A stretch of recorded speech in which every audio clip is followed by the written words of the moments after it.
All right, guys, welcome back to the channel. Just going through some new additions as it's been a while since I've uploaded some videos. So today I wanted to take a look at and kind of go over this unique piece.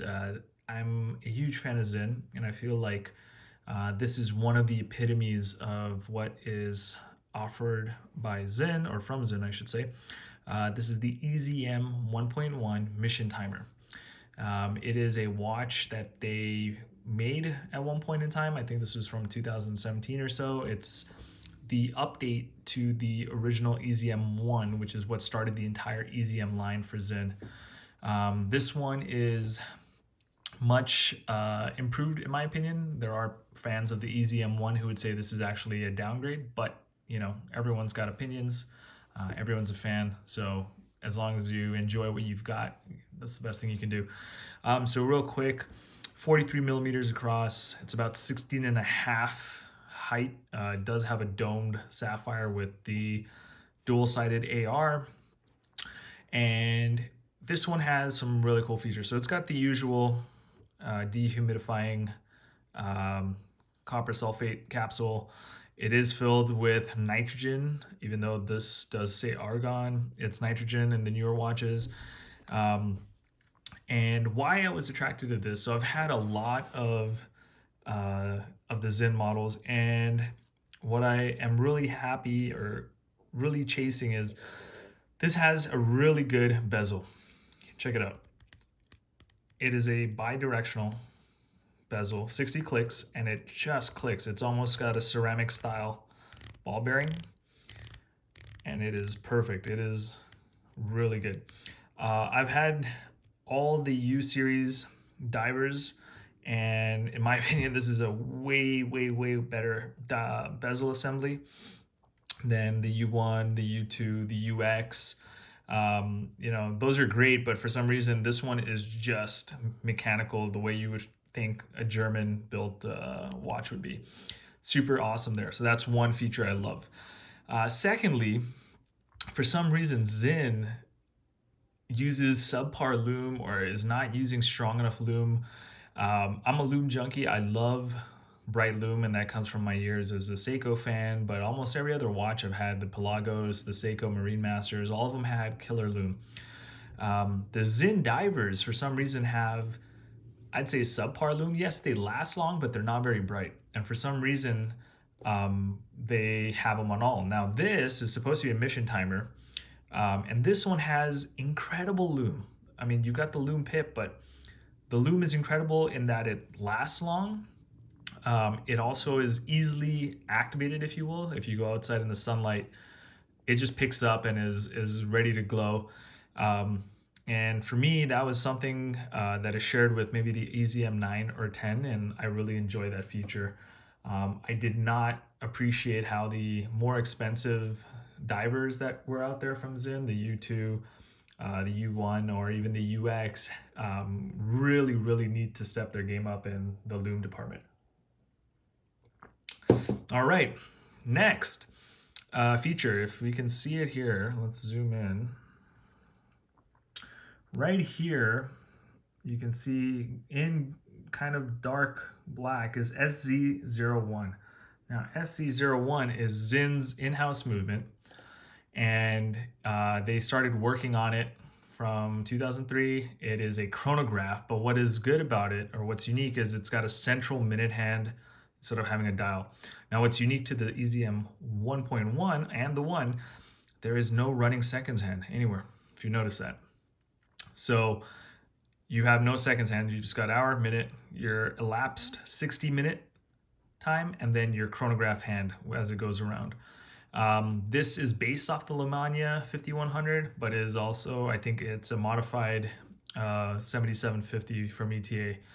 It's got about 44 hours of power reserve. Honestly, not too much of a concern for me. It's more of just the features and unique. This is a very kind of derived, very minimal and amazing legibility on the dial. And the whole premise is that everything that's in red is meant to be kind of blended in argon. Even the date is awesome. It's a red date on a black wheel, so that the time is the only thing you care about.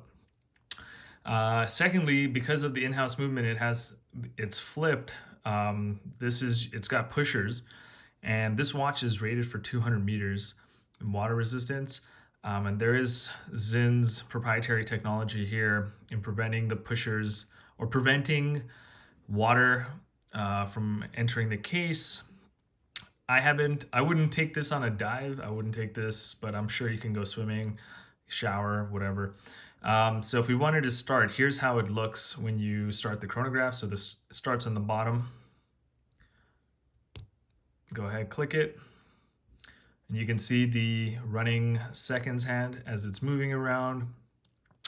And the improvement on this movement compared to the original 5100 Lamagna, which was on the Sinn 1.0, or the original Sinn 1, EZM 1, is the elapsed hour time, or the elapsed minute hand would be moving in conjunction with this elapsed seconds time.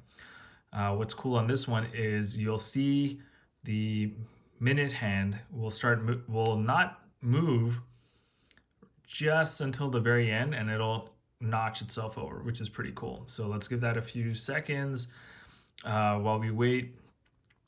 This is a really cool feature. I've had chronographs before, but I think the Zinn's chronograph game is up there. Really, really good pushers and really strong features. And here you go. You can see it now move to the 1 minute. And we'll come back to that as we talk about more features. So we'll keep that going so you can see how it resets. So this is your start, stop, and this is your reset. You got a huge screw down crown, pretty nice and meaty. And again, everything is destro. So I usually end up holding it upside down, winding it, setting my time, and pushing it in. What's cool about this watch is because there is no seconds hand, this is the least stressful watch I own, in that I just have to sync it to the nearest minute. I don't care if it's 4 seconds plus a day, -3 a day. There's really no need to care, because you can just set it to the nearest minute, and that's all you need to do with this.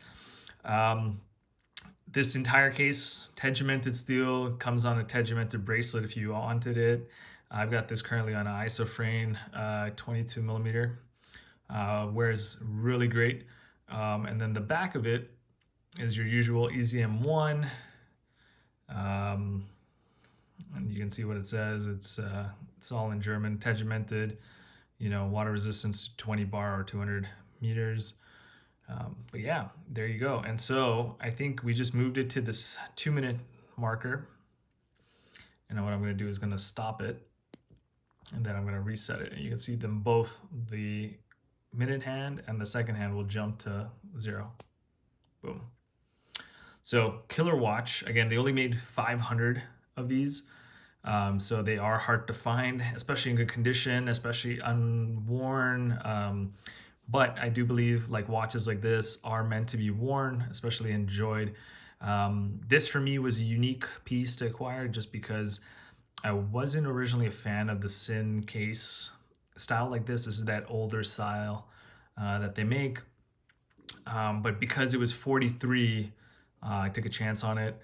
I'm not sure if it'll stay in the collection, but it is a unique piece. It doesn't get worn a lot because it is smaller. I am a huge fan now of larger dial watches with very small lug to lugs. Just legibility makes it easier for me. This is a great watch, but it doesn't get worn too much. And it might just be that, it's a certain number out of 500, but yeah, it's cool, it's unique, and sometimes it's a great watch for lazy Fridays or the weekend where you don't need the accuracy, you don't care about it, you just want to have a time and a date on your wrist. So again, this is the Sinn EZM 1.1 with the in-house movement. As always, like and subscribe, guys. I appreciate everyone's time, and I appreciate you guys following me. If you have any comments, questions, or concerns, feel free to reach out in the section below. Thank you.